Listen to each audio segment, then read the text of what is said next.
చివరకు భగీరథుడి అసాధారణ తపస్సుకు మెచ్చిన శివుడు అతని ముందు ప్రత్యక్షమయ్యాడు.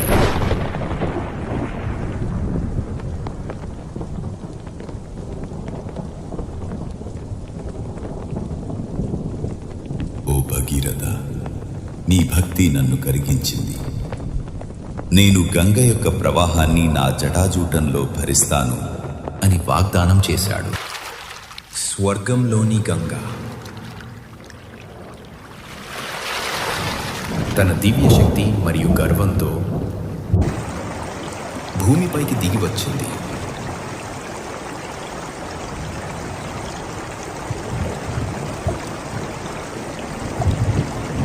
ఆమె ప్రవాహం వేల తుఫానుల శక్తితో కూడుకున్నది.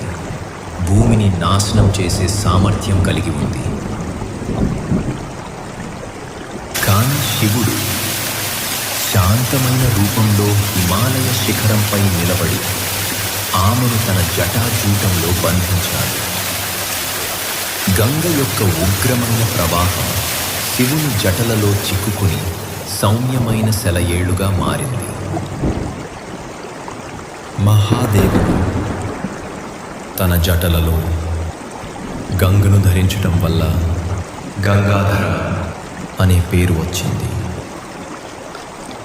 భాగీరథుడు గంగను భూమిపై నడిపించాడు. అతను ముందుండగా గంగ అతనిని అనుసరిస్తూ హిమాలయాల నుండి పర్వతాలు, అడవులు, మైదానాల గుండా ప్రవహించింది. ఈ ప్రయాణంలో గంగ యొక్క జలాలు జహ్నుముని యొక్క యాగభూమిని ముంచెత్తాయి. కోపోద్రిక్తుడైన జహ్నుముని గంగను తన తపోశక్తితో గ్రహించి ఆమెను తాగేశాడు. భాగీరథుడు వినయంగా జహ్నుని సమాధానపరిచి గంగను విడుదల చెయ్యమని వేడుకున్నాడు.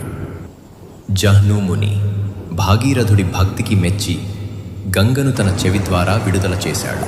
అందుకే గంగకు జాహ్నవి అనే పేరు కూడా వచ్చింది.